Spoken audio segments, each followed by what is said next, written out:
So today we will be starting with statistics. ठीक है, statistics जो है वो क्या होता है? This is basically study of your data.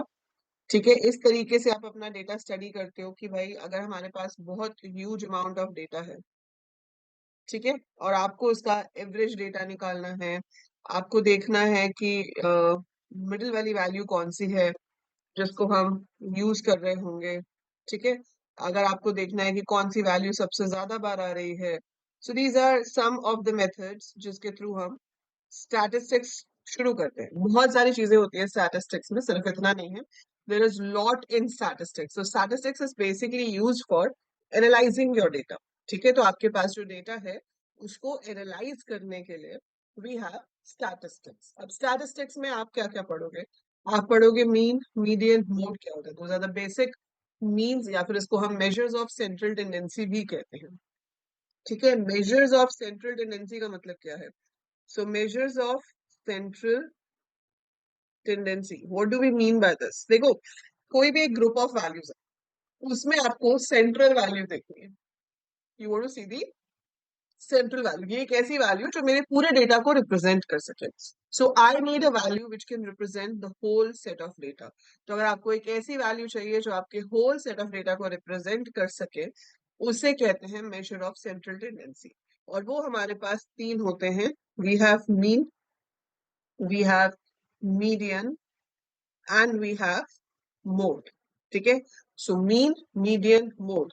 Mean भी हमारे पास तीन तरह का होता है। We have arithmetic mean, we have geometric mean and we have harmonic mean. ठीक है, सो जो हम ज्यादातर यूज करते हैं वो हमारा सिर्फ अरिथमेटिक मीन होता है। सो अभी हम आज देखेंगे अरिथमेटिक मीन कैसे निकालते हैं, मीडियन क्या होता है, मॉड क्या होता है। राइट, अब मीन, मीडियन, मॉड आपको करना है तो कहाँ से पढ़ोगे? मैं तो करा ही रही हूँ, बट अदरवाइज आपको इसको गो थ्रू करना है।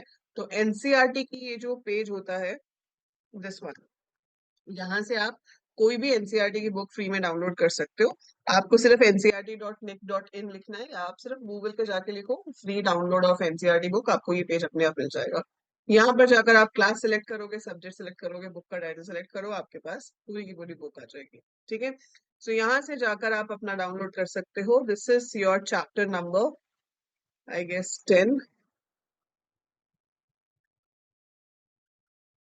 13। So this is your chapter number 13 of 10th NCERT book. ठीक है, मैं आपको पीडीएफ शेयर कर दूंगी तो आपको डाउनलोड करने की जरूरत नहीं है, तो I will be sharing you the PDF. So ये आपका स्टैटिस्टिक्स का पीडीएफ है। ठीक है, अब देखो यहाँ पे तो पूरा स्टैट्स एक्सप्लेन किया हुआ है इन दिस वे कि आप स्टैट्स के क्वेश्चन सॉल्व कर सको। ठीक है, हमें अपना जो पढ़ना है वो हमारा मोटिव जो है, देखो एक होती है नॉलेज, वो चीज आपको आनी चाहिए। दूसरा है एप्लीकेशन ऑफ नॉलेज, हमें इसको अप्लाई कहाँ करना है। अब इसमें आपको लंबे लंबे क्वेश्चन सॉल्व नहीं करने हैं क्योंकि आपको बड़े क्वेश्चन आएंगे ही नहीं, एमसीक्यू है आपके पास। सो अकॉर्डिंगली वील सी कि किस टाइप के क्वेश्चन आ सकते हैं ताकि वो आपको अच्छे से समझ आए और आप उनको सॉल्व कर पाओ। ठीक है, तो सबसे पहले आ जाता है आपके पास मीन। देखो मीन की जब हम बात करते हैं तो मीन, अगर आपके पास सम सेट ऑफ वैल्यूज है, मान लो मैं आपको कहती हूँ कि मेरे पास कोई भी 5 वैल्यूज हैं, 10, 25, 15, 18, 22। मैं आपको कहती हूँ कि इसका मीन निकाल के बताओ। अब इसका मीन निकाल के बताओ तो कैसे मीन निकलेगा? हम इन सबको ऐड कर देंगे। So 10 plus 25 plus 15 plus 18 plus 22 divided by 5। इसको हम कैसे लिखते हैं? Sigma x upon n. तो सिग्मा एक्स मतलब sum of the series of values, so that is sigma s x sum of this divided by the number of elements. So number of elements कितने हैं? 5। So that is how you find average.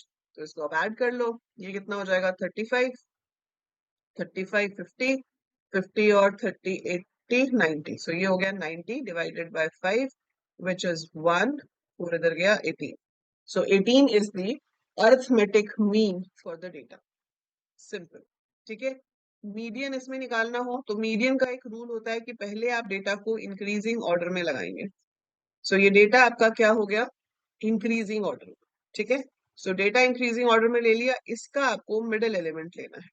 सो अगर तो आपका N odd है तो n+1/2th element आप देख लोगे तो क्या हो जाएगा, 5 एलिमेंट्स थे विच इज ऑड, 5+1/2 मतलब थर्ड एलिमेंट मेरा मीडियन हो गया। मीडियन मतलब सेंट्रल वैल्यू, तो सेंट्रल वैल्यू के लिए पहले इंक्रीजिंग ऑर्डर में होने चाहिए, तभी तो सेंट्रल वैल्यू निकालेंगे। सो this is your central value. Mod इसमें नहीं निकल सकता, क्योंकि मॉड होता है वो वैल्यू जिसकी फ्रीक्वेंसी सबसे ज्यादा हो। इसमें तो मेरे पास कोई नंबर रिपीट ही नहीं हो रहा, तो आई डोंट हैव मॉड, सबकी फ्रीक्वेंसी सेम है। बट इफ यू हैव कि अगर एक नंबर है जो एक से ज्यादा बार आ रहा है, तो जो सबसे ज्यादा बार आ रहा होगा वो आपका मॉड होगा। ठीक है, so the number which appears the maximum number of times, तो जो नंबर सबसे ज्यादा बार अपीयर होता है, जो सबसे ज्यादा बार स्क्रीन पे आता है, मतलब सीरीज में आता है, that is said to be the mode, जिसकी फ्रीक्वेंसी सबसे ज्यादा होती है। ठीक है, तो मीन क्या हो गया, एक ऐसी वैल्यू जो मोस्ट ऑफ द वैल्यूज के आसपास है, सो दैट्स एवरेज। मीडियन क्या हो गया कि आपने असेंडिंग ऑर्डर में वैल्यूज को अरेंज कर ली, तो जो मिडिल में वैल्यू आएगी वो आपका मीडियन होगा। और मॉड जिसकी फ्रीक्वेंसी सबसे ज्यादा होती है। ठीक है, ये तो मीडियन में ऑड एलिमेंट्स थे। अगर मीडियन में आपके पास इवन नंबर एलिमेंट्स होते हैं, आपके पास 6 नंबर होते हैं, कुछ इस तरह से होता है।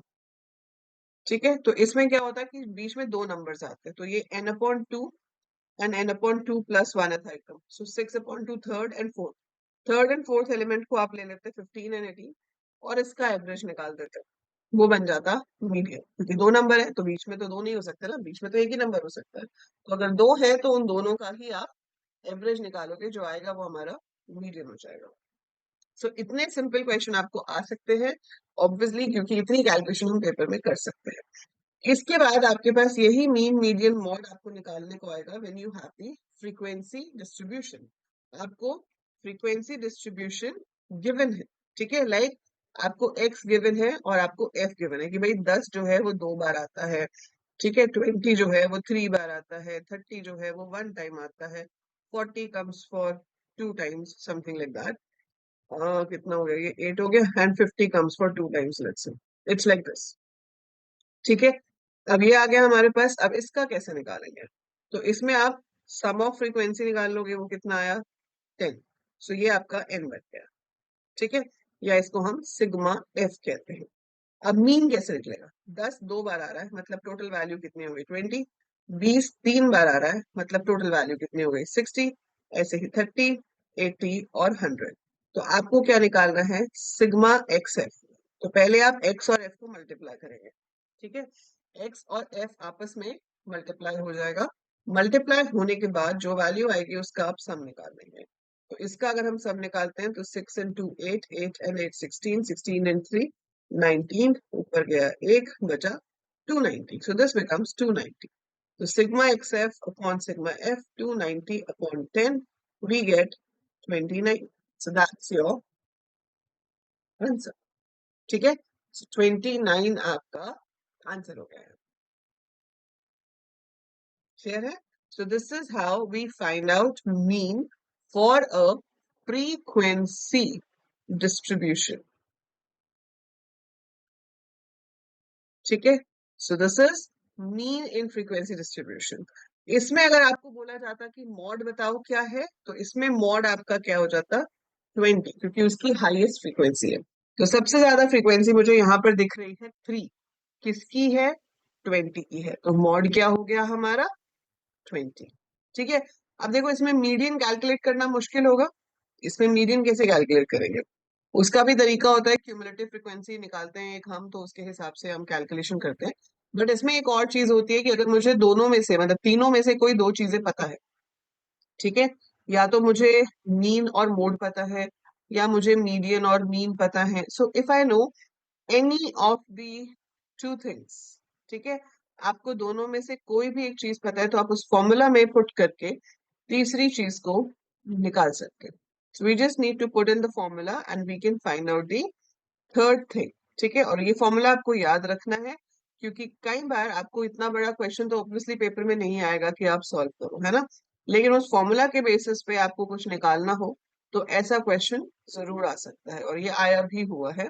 एंड वो फॉर्मूला है आपका 3 मीडियन 2 मॉड करके कुछ होता है, वो आपको याद रखना है। ठीक है, ये वाला। So 3 median is equal to mode plus 2 mean, कि 3 टाइम्स द मीडियन, ठीक है, इसे क्या कहते हैं? There is empirical relationship between the three measures of central tendency. अगर आपको मीडियन और मीन पता है तो आप मॉड निकाल सकते हो, अगर आपको मॉड और मीडियन पता है तो आप मीन निकाल सकते हो। So 3 into median is equal to mode plus 2 into mean. ठीक है, ये फॉर्मूला याद रखोगे आप, this you have to remember for statistics कि 3 into median is equal to mode plus 2 into mean. जैसे अभी हमने उस वाले का देखा कि हमें यहाँ पर पता चल गया था कि हमारा जो मीन है वो 29 है, मॉड है 20। सो फॉर्मूला क्या है? 3 into median is equal to mod plus 2 into mean।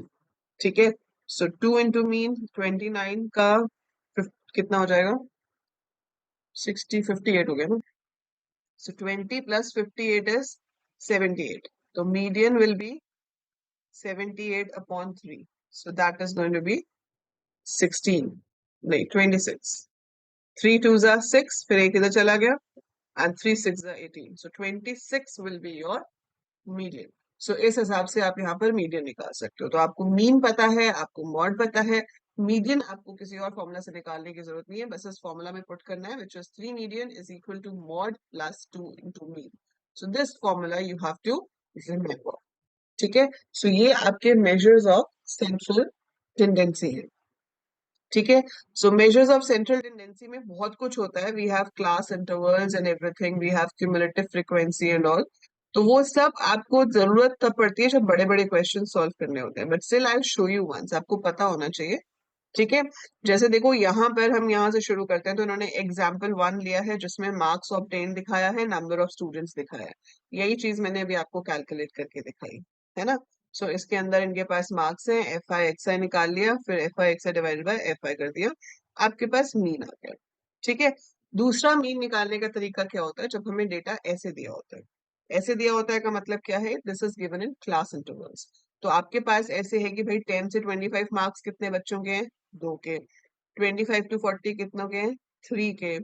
40 to 55 कितनों के हैं? 7 स्टूडेंट्स के, एंड सो ऑन। ठीक है, अब इसमें हम मल्टीप्लाई कैसे करेंगे? आप x इंटू एफ तो नहीं कर सकते, तो ये जो क्लास इंटरवल्स होते हैं इनके आप मिड पॉइंट्स ले लेते हो। We take midpoints of this, so 10 plus 25 divided by 2। So class mark क्या हो जाएगा? upper class limit plus lower class limit divided by 2। So 25 plus 10 is 35, 35 upon 2 is 17.5। सो आप उस तरीके से यहाँ पर ले लोगे, तो ये 10 टू 25 का बन जाएगा 17.5। 25 टू 40 को हम रिप्रेजेंट करेंगे 32.5 से, जो भी इन दोनों इंटरवल्स को ऐड करके 2 से डिवाइड करके आएगा। फ्रीक्वेंसी का सम आ गया, यहाँ पे वही नॉर्मल एफ एक्स निकाल लिया, और फिर आपके पास यहाँ पर मीन आ गया। ठीक है, सो ये निकलता है क्लास इंटरवल्स के लिए। तो अगर क्लास इंटरवल्स हो तो हम इस तरीके से कर सकते हैं।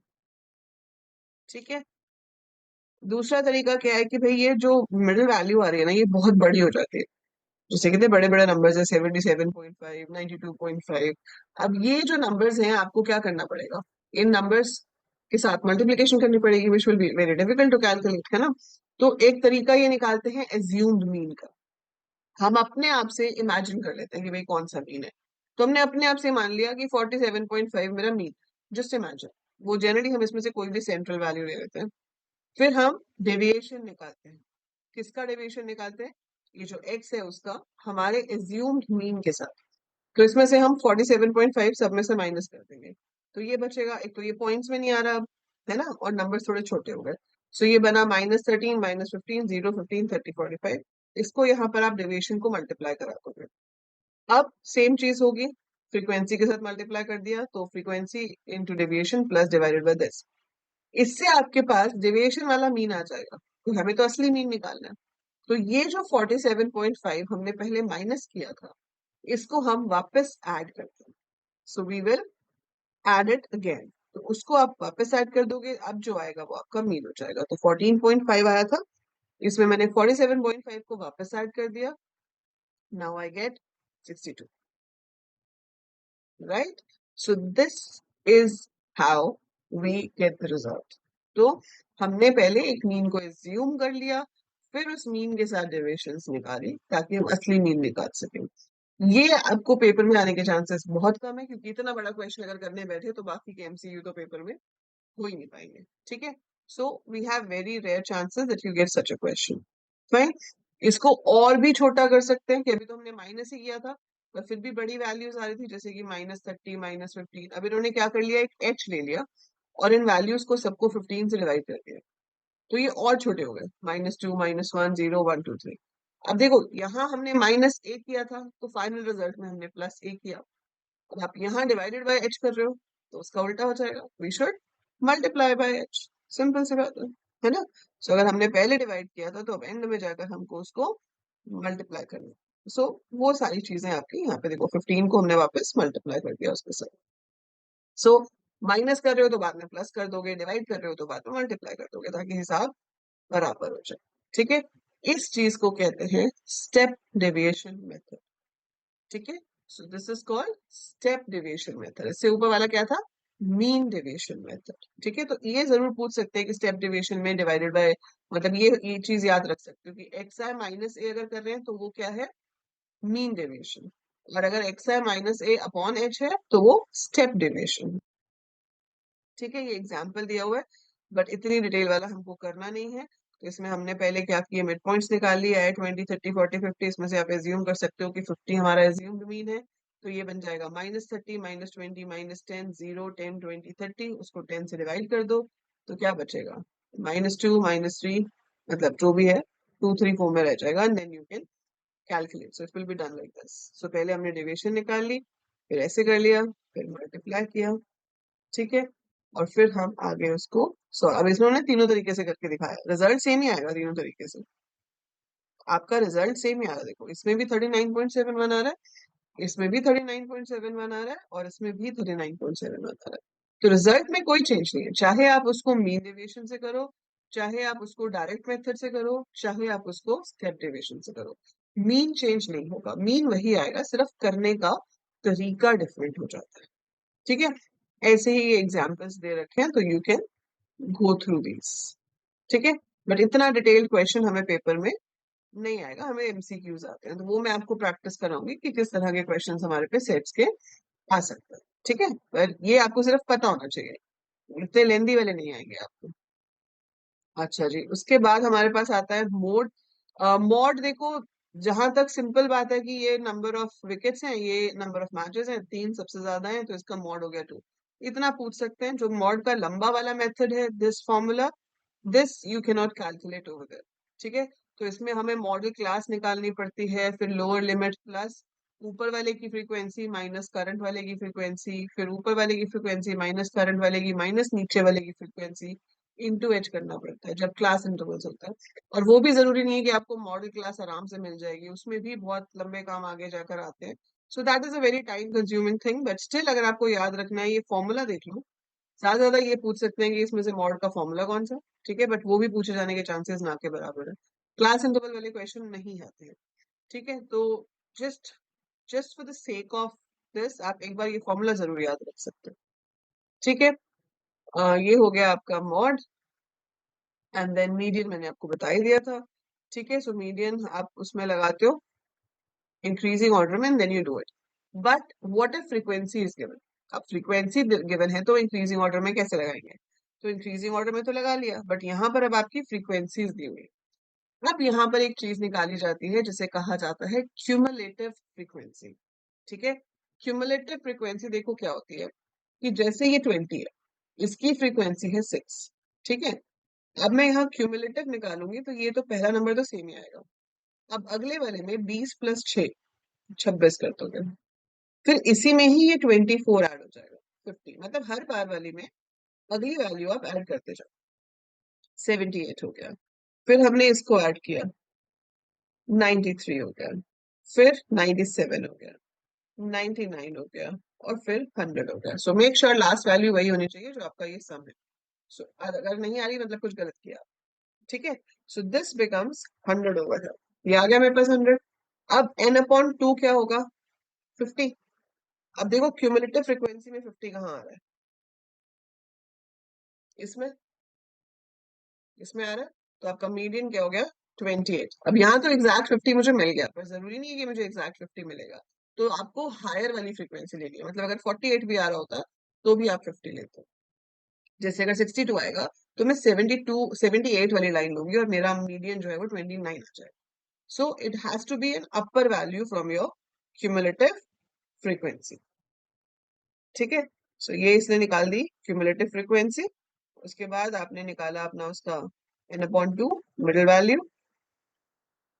ठीक है. अच्छा, ये इवन नंबर ऑफ एलिमेंट्स थे हमारे पास. Since we had even number of elements तो हमें 2 लेने पड़े, इसलिए आपने 50th वाला और 51 जो है वो अगले वाले में आएगा. तो 28 प्लस 29 को डिवाइड करके 28.5 आपका आंसर है. So that's how we do median. और अगर ये क्लास इंटरवल्स का सीन हो जाता है तो क्यूमुलेटिव फ्रीक्वेंसी तो अभी भी निकालनी है, लेकिन मॉड मीडियन का जो है वो एक सिंगल वैल्यू नहीं होगी ना, वो तो एक क्लास इंटरवल हो जाएगा. तो उसका फिर आपको ये फॉर्मूला लगाना पड़ता है यहाँ पे given this. Median is lower limit of the class plus n/2 minus the cumulative frequency upon frequency multiplied by h. That is the gap between the median class. तो ये फॉर्मूला लगता है to find out the median. But as I told you, class interval के questions solve करने के लिए आए उसके chances बहुत कम है. ठीक है. So that is your mean, median and mod. Formula मैंने आपको ये वाला बता दिया था, ये आपको याद रखना है. इसके अलावा स्टैंडर्ड डेविएशन भी होता है हमारे पास, पर अभी मैं आपको सेम डे सब कुछ नहीं बता रही हूँ, फिर आप स्टैंडर्ड डेविएशन में कंफ्यूज हो जाओगे. We have variance, we have standard deviation, we have things like that. So now if you look in the paper कि आपको कैसा क्वेश्चन आया हुआ है बेस्ड ऑन स्टैटिस्टिक्स. ठीक है. सो स्टैट्स के ऊपर बेस्ड अगर हम क्वेश्चन देखें,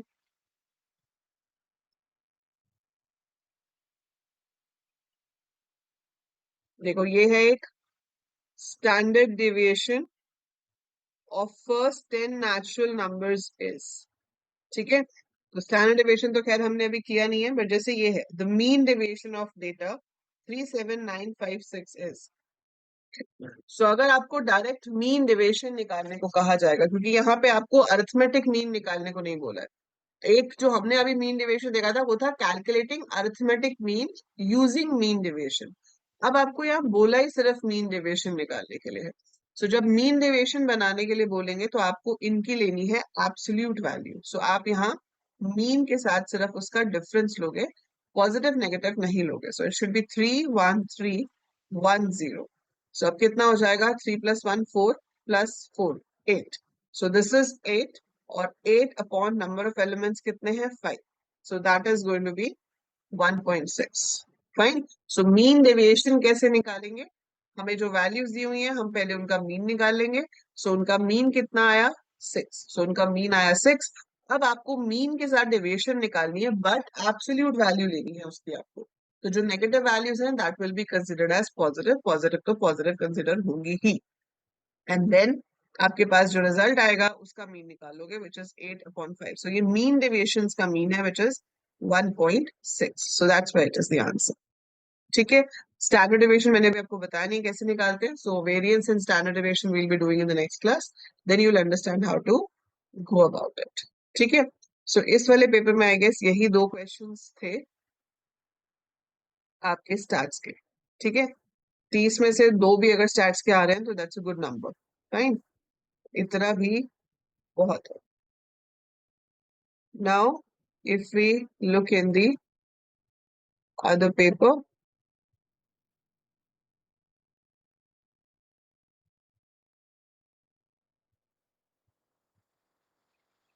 यही आ गया. Which of the following shows the relationship between mean, median and mode?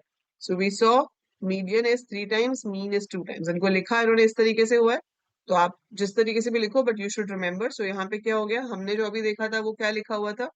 That was written as 3 median is equal to mod plus 2 mean.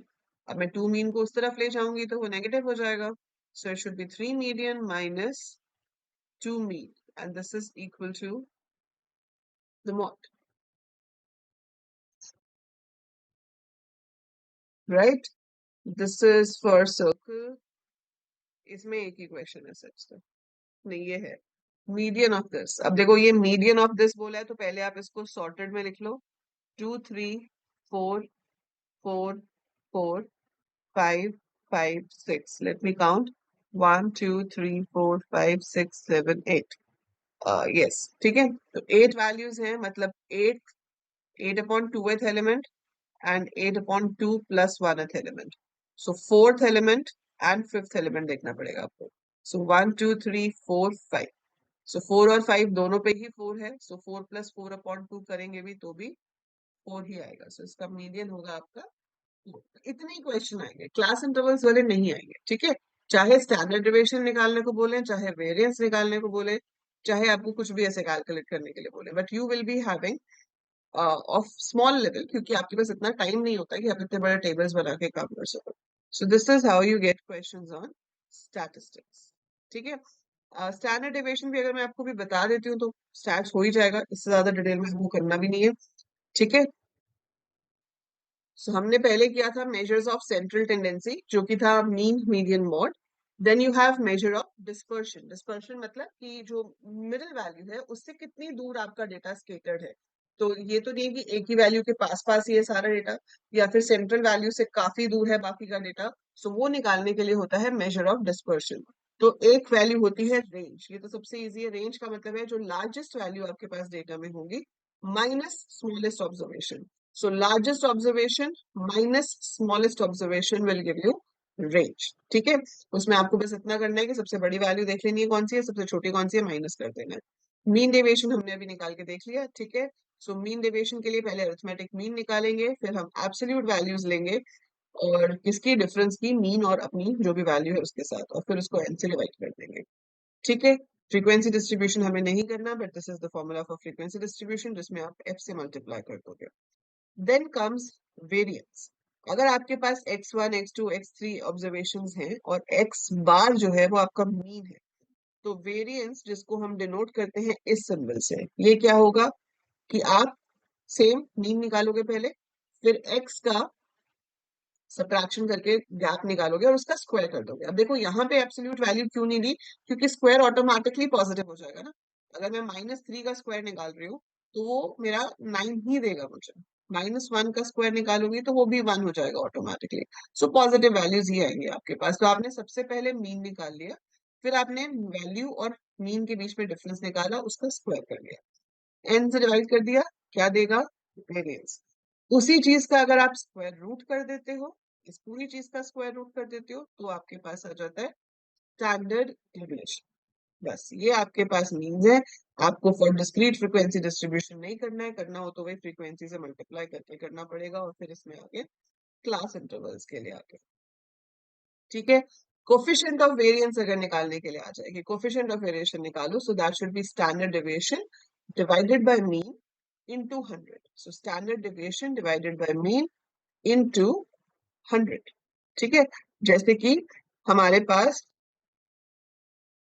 जो ये पहला वाला पेपर था जिसमें हमने अभी देखा कि we had a question to find mean deviation as well as एक क्वेश्चन था आपका स्टैंडर्ड डेविएशन का, ठीक है। तो आप इसे कुछ भी निकाल सकते हो, जैसे ये था standard deviation of first 10 natural numbers. उसको छोड़ो, अगर आपको इसी का बोला जाता, फर्स्ट 10 नेचुरल नंबर्स मतलब आपको 1 2 3 4 5 6 7 8 9 10 लेना है। ये थोड़ा लंबा हो जाएगा, पहले आप ये 10 लोगे, फिर इसका आप मीन निकालोगे। सो इनका सम आता है गेस 55, सबको ऐड करोगे तो आपके पास 55 आता है। सो 55 अपॉन 10 करेंगे तो 5.5 आएगा, तो मुझे सबके साथ डिफरेंस निकालना पड़ेगा।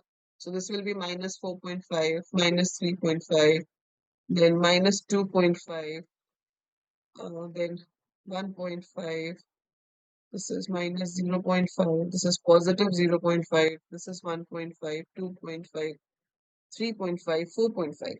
अगर मीन डेविएशन निकालना होता तो मैं इस सारे का एब्सोल्यूट वैल्यू ले लेती और इसको 10 से डिवाइड कर देती। स्टैंडर्ड डेविएशन में आपको इनका स्क्वायर करना पड़ेगा, तो इसका स्क्वायर लोगे यहाँ पे, इसका स्क्वायर लोगे, इसका स्क्वायर, ये भी काफी लंबा है, फिर भी ये सबके स्क्वायर लेके जो सम होगा उसको 10 से डिवाइड करेंगे, सो दैट विल बी 2। मतलब आपके पास जो नंबर आ रहा होगा according to you will get the standard deviation. So that is how it is done, ठीक है। तो उसका स्क्वायर रूट करना है, सम का स्क्वायर रूट। सो वेरिएंस अगर पूछा है तो आपको सिर्फ इनका सम निकाल के n से डिवाइड कर देना है। अगर स्टैंडर्ड डेविएशन पूछा है तो उसका स्क्वायर रूट भी करेंगे। मैं आपको इस वाले के लिए करके दिखाती हूँ। जैसे यहाँ पर हमने ये मीन डेविएशन की थी 31310, अगर मैं ये वेरिएंस के लिए कर रही होती तो ये बन जाता 91910, क्योंकि स्क्वायर्स लेने हैं हमने। सो 9 और 10 तो ये बन गया 20। फिर आपका यहाँ पर वेरिएंस मतलब ये क्या हो जाता 20/5 विच इज 4। सो ये क्या है मेरे पास x माइनस एक्स बार का स्क्वायर। सो x माइनस एक्स बार का स्क्वायर निकाला, नंबर ऑफ एलिमेंट से डिवाइड कर दिया तो मेरे पास वेरिएंस आया। स्टैंडर्ड डेविएशन अगर आपको निकालना है मतलब ये सिंगल निकालना है तो आप अंडर द रूट 4 कर दोगे तो क्या आ जाएगा 2। तो इसका स्टैंडर्ड डेविएशन कितना हो गया 2। अब अगर इसका कोफिशिएंट ऑफ वेरिएशन पूछ लें तो 2 which is your standard deviation divided by mean which is 6 multiplied by 100, so that is 3 divide करेंगे तो 33.3%, that will be coefficient of variation. So we will keep अभी क्लासेस में हम इसके प्रैक्टिस क्वेश्चंस रखेंगे। आज आपको सिर्फ फॉर्मूलाज बताए हैं तो आप इन्हीं क्वेश्चंस को दोबारा से ट्राई करके देखो और ऐसे ही कुछ क्वेश्चंस की प्रैक्टिस मैं आपको नेक्स्ट क्लास में कराऊंगी।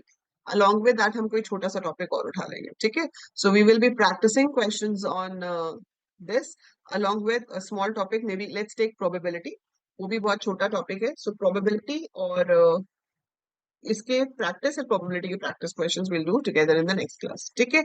So that's about your main formulas of stats which you have to remember, you have to work upon and you need to practice. So that's it for today.